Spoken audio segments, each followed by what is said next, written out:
Welcome to The Blueprint, where science meets spirituality meets self-love. The Blueprint is a journey of self-discovery intended to reconnect you to yourself and remind you that all the answers you seek, you hold within. I'm Marley Finnegan, creator of The Blueprint, a self-exploration based in unique perspectives and conversations around energy, empathy, and the body, mind, and soul. We hope this work inspires healing within our inner landscapes, which in turn reconnects us to healing our communities and Mother Earth. Join us for this exploration as we remember, recognize, and recall the myriad ways you can return to you. Welcome to part 4 of The Blueprint. Re-engage your body and Mother Earth. Our bodies are 1/3 of the trifecta of our being, yet all are divinely interconnected.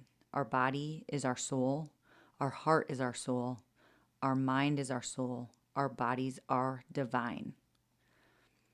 Body intelligence, also called interoception, encompasses awareness of your body, your knowledge about how your body feels when it's at its best, and the ways you care for and engage with your body. Until recently, it was thought that conscious awareness originated in the brain alone. It's now understood that consciousness, both sensory and cognitive, actually emerge from the brain and the body acting in concert, including with the heart. Evidence suggests that of the bodily organs, the heart plays a particularly significant role. Our body often is providing us with physical sensations that something's wonderful, a miss, a yes, or a no, but we often ignore them, or frankly, we are taught to ignore them. Further, our bodies might crave something, but our mind might ignore these requests due to societal norms. By becoming more aware of our body's communication practices, we can begin to live in concert with our one and only sacred vessel of this lifetime. In 2023, I took an intentional journey of embodiment, meaning to reconnect all parts of myself, including to my body. After this journey, I came home, took a bath, and I saw my skin all over my body turn translucent, and the layers underneath revealed full body tribal tattoos. Our bodies are of the earth. They are ancient wisdom. They're created from the earth in concert, and the wisdom of all of our lifetimes, all of our ancestors within our DNA. And the body has a huge role in our existence and our connection to earth. When we ground our bodies, this means we are intentionally connecting our energy to Earth's frequency. There are a number of different ways we can experience this. Grounding to the earth very simply means connecting our physicality to the ground. So to the grass, to the soil, our feet, our bare feet, or our laying bodies. There are things called forest bathing. Obviously, it's beautiful to literally hug trees and connect to all the beautiful biodiversity and the understanding of Earth's gifts. Mycelium are massive mushroom networks which exist underneath the topsoil, interconnecting all aspects of the soil, of roots, of the food that we eat, the trees that we love that shelter us. From the dawn of life on Earth, the planet has had what's known as a natural frequency. The Earth's natural frequency is called the Schumann resonance, which pulsates at a rate of 7.83 hertz. It surrounds and protects all living things on the planet. Scientific studies show that the human brain reaches its ultimate potential for health and wellness when it resonates with the Earth's 7.83 hertz frequency. Staying in sync with the Earth's natural frequency can positively affect physical and mental health, including our daily performance and overall well-being. Earthing has emerged within scientific research, revealing a surprisingly positive and overlooked environmental factor on health. Direct physical contact with the vast supply of electrons on the surface of the Earth can yield very positive results. Yet, Our modern lifestyle separates humans from such contact. Research suggests that this disconnect may be a major contributor to physiological dysfunction and unwellness. As you recall before, we say 3% of human time is spent outdoors in nature. Reconnecting with the Earth's electrons has been found to promote intriguing physiological changes in subjective reports of well-being.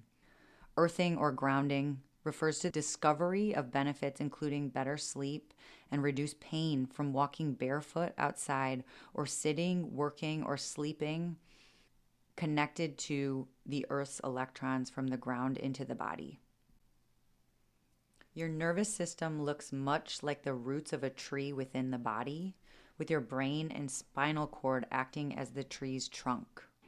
Your somatic nervous system spreads out throughout the periphery of your body. Your somatic nerves are the farthest reaches of the tree's branches and the twigs at the end of your nerves, closest to your skin and in your hands and feet. Your somatic nervous system facilitates communication from all senses other than sight to your brain, including hearing, touch, taste, and smell. The concept of somatic experiencing as a healing modality rather than just recalling experiences means a person feels the physical symptoms that present when they think of a trauma, pain, or past experience and engage in intentional body movement to help process and release the stress and tension that has been locked away associated with that experience. When was the last time you took a deep, conscious breath? As I've said before, some of the things that we want to avoid the most are the keys to our biggest healing. I personally have an aversion almost to breath work and notice myself not breathing deeply diaphragmatically and really breathing quite shallow throughout my life. Every time I experience breath work, I have a profound, deep healing, including wild emotions, many tears that flow out of my body. What you resist is typically what you need the most, including for me. When we practice listening to our bodies and seeing our somatic responses, our intuition comes from the lymphatic system, and our conscious minds can dilute these messages due to years of ego protection to keep us safe, but our body's reactions never lie. Children have absolute expertise in this, feeling into their body without the conscious or subconscious or ego distraction that we as adults have programmed or been programmed to believe. Here is an exercise to do. Close your eyes and think of the absolute best day of your entire life. Where do you feel that feeling within your body? What part of your body is activated when you think of that experience? Conversely, think of the saddest day of your life. Where within your body does that feeling arise?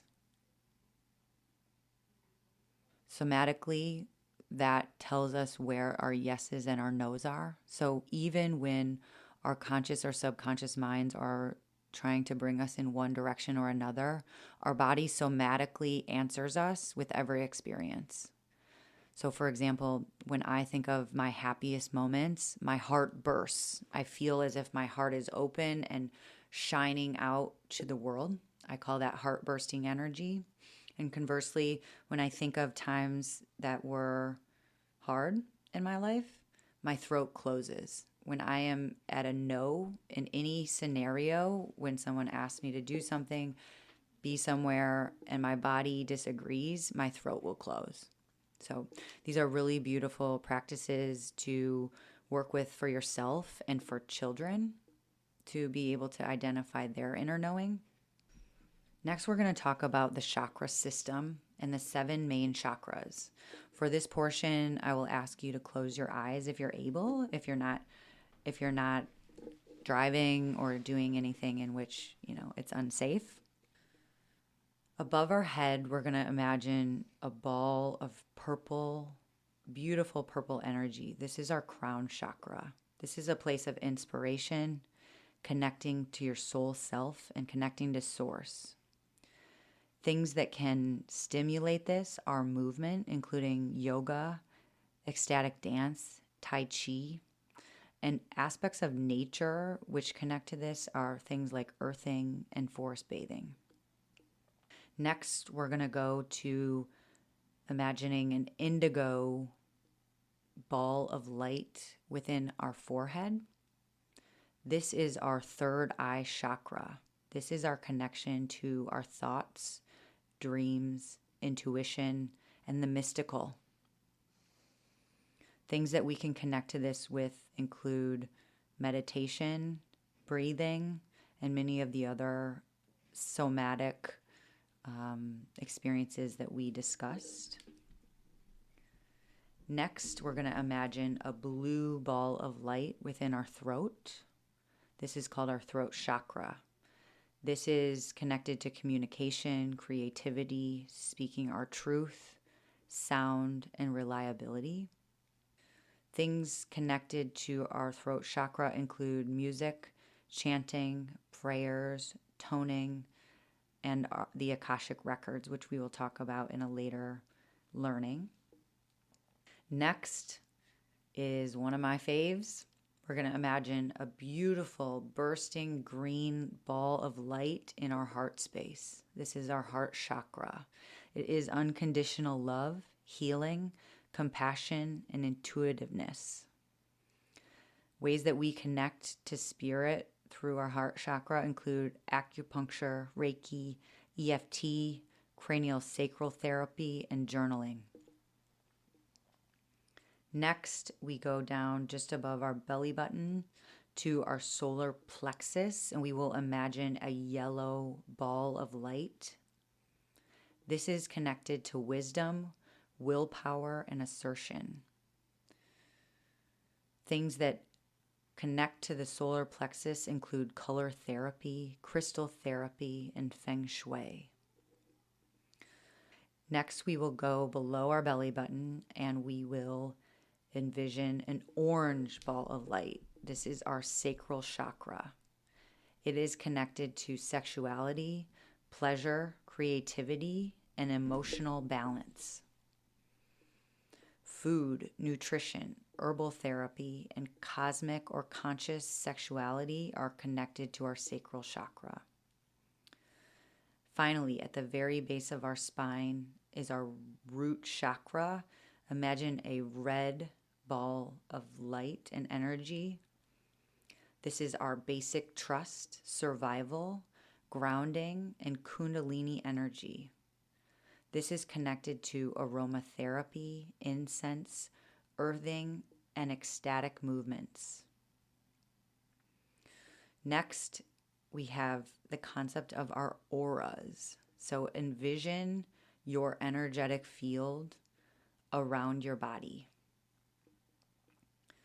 I once was taking a Reiki training, and similar to our yes-no experience, we were asked to envision our happiest day and our worst day while the practitioner was across the room with some wire hangers, and she would walk towards us. On the worst day, she got to be about 3 feet in front of me before the wire hangers moved to the side. That was where my energetic field had shrunk to. When I thought about my best day, she walked probably starting 15 feet away and walked 2 feet forward, and the hangers moved to the side. My energetic heart aura and my energetic field was big enough that it went across much of the room.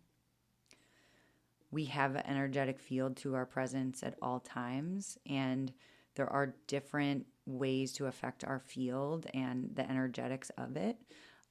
which we will talk further about. Here are some engaging questions to evaluate your current relationship to your body and Mother Earth. How would you say you listen to your body? Do you do anything which honors your body? When was the last time that you thanked your body? Where does your life force energy or soul live within your body? What are the 5 things your body has done for you that you are the most proud of? When was the last time your body met the earth? How much time do you spend outdoors daily or weekly? And how do you feel about the word wild? In the 1990s, researchers found that the heart had nerve cells or neurons that were akin to the ones that made up the brain. In other words, the heart had its very own nervous system, i.e. heart-brain, that could function independently of the brain. The heart actually sends more signals to the brain than the brain sends to the heart. Moreover, the heart signals have a significant effect on our brain function, influencing emotional processing as well as higher cognitive functions such as attention, perception, memory, and problem solving.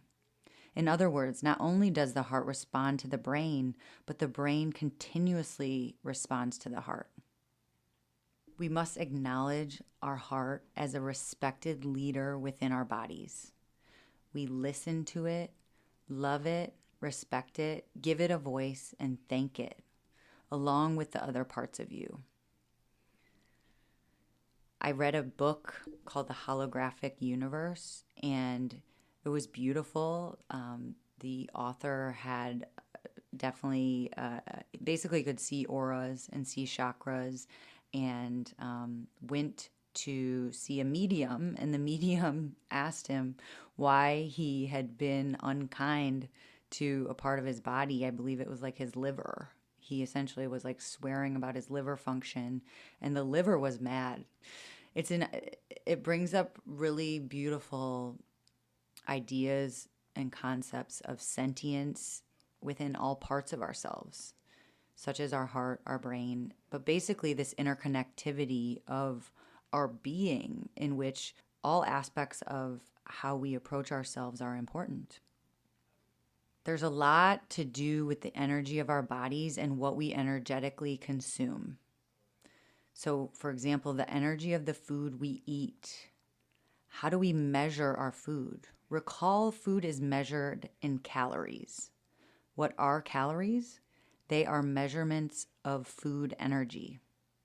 Nutrient density is perhaps a more important caliber of measurement. Nutrient density is the amount of nutrients you get for the calories consumed. Research suggests that the standard American diet is energy rich and nutrient poor, meaning that empty calories are in the foods that provide a lot of what we eat without much nutritional value. Nutrient density is informed by our soil health. When we think of the energy in the food that we consume, similar to our emotions or reactions, we must trace these back to their origins to understand the energetic frequency of what we are consuming. For example, a carrot grown from seed, which is nourished within healthful, nutrient-rich soil with organic, responsible farming practices focused on the rhythms of nature, is going to have a different energy and nutrient density than a carrot grown on a mono-agricultural farm whose soil is dry, lacking organisms which provide healthful benefits to soil, and is grown faster via toxic fertilizers or chemicals. That will have a much different energetic makeup and nutrient density. Even the amount of care that the farmer can have for the process can have an effect or lack thereof on the nutrient density and the taste. Taking this a step further, when we think of the energy of the life of an animal, you can imagine the vast differences between a cow or chicken, which doesn't ever leave a small, damp, caged environment within a mass farming facility, versus one that's able to roam free, eating healthful grass from nutrient-rich soil. There are other associations with food such as cherries and tomatoes for the heart, avocado for the skin, lemon and ginger for the liver and stomach, carrots for the eyes, walnuts for the brain, beans for the kidneys. Notice that in many of these cases, our bodies actually imitate the shapes of nature and the actual visuals of some of these aspects. The Dorito Effect is a great book which explores the topic of nutrient density further. It's important that we understand and acknowledge the sentience and energy of water. All the water that has ever existed on Earth over billions of years still exists today. Water has been alive longer than any other living thing on the planet and has seen every iteration of life on planet Earth, including passing through most living things. Water has actual memory and sentience. It is reactive and it is physical. Water has the ability to create crystalline structures aligned with that in which it is in proximity of or activated by.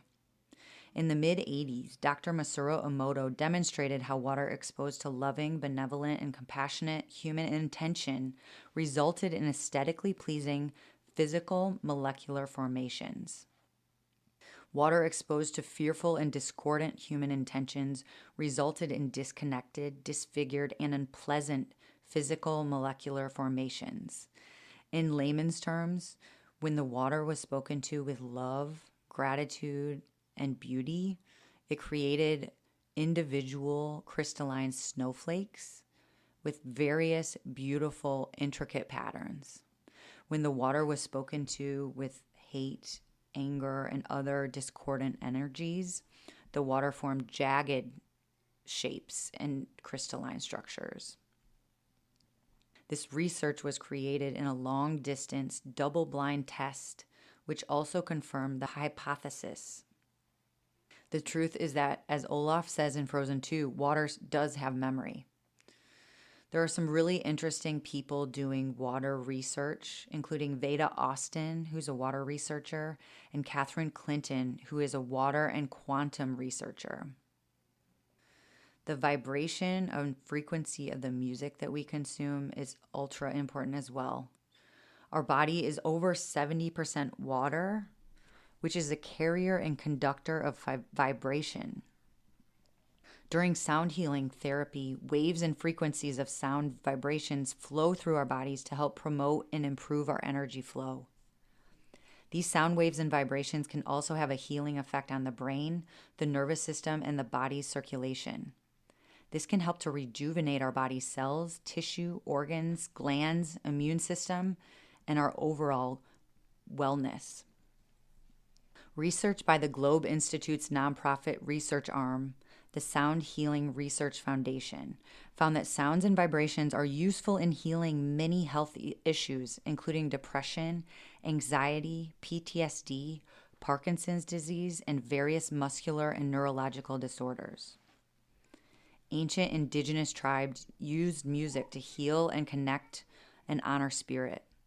The oldest ancient civilization found in Peru, as referenced in the sacred city of Caral, in Archon Luchuala's The Time of the Black Jaguar, when uncovered by archaeologists, found no weapons, but found multiple types of ancient musical instruments, capable of creating a number of various sounds, all made by hand from bones. The energy and intention of the music which we consume directly affects our frequency. It is important to be conscious of this.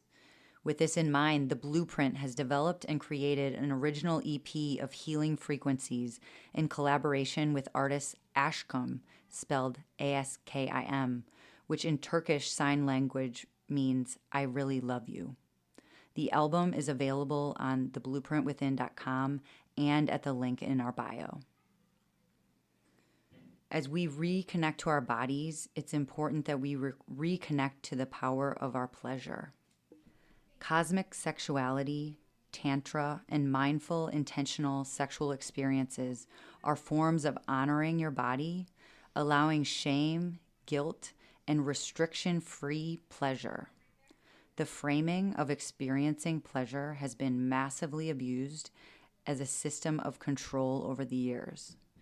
We take back our own unique play and pleasure through releasing these energies of shame, guilt, and restriction. You do not need a partner for this. This is absolutely available to all.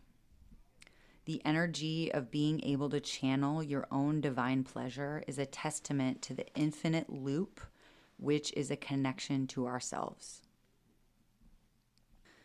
We also must relearn to rest and destigmatizing resting.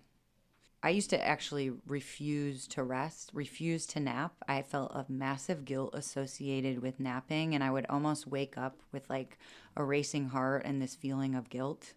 I would go to Las Vegas and literally like never refuse to ever lay down, and just almost like as a way of self-punishment.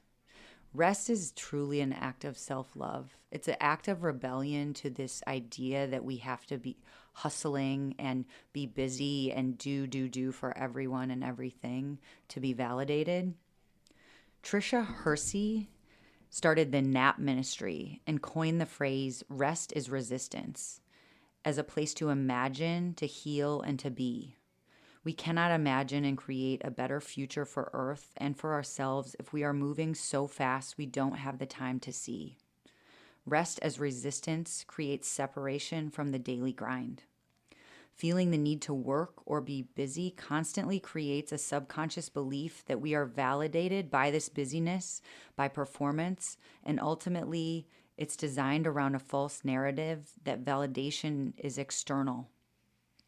When we reclaim our rest, we are returning to ourselves, honoring our bodies, honoring our needs, and honoring the voice of truth within.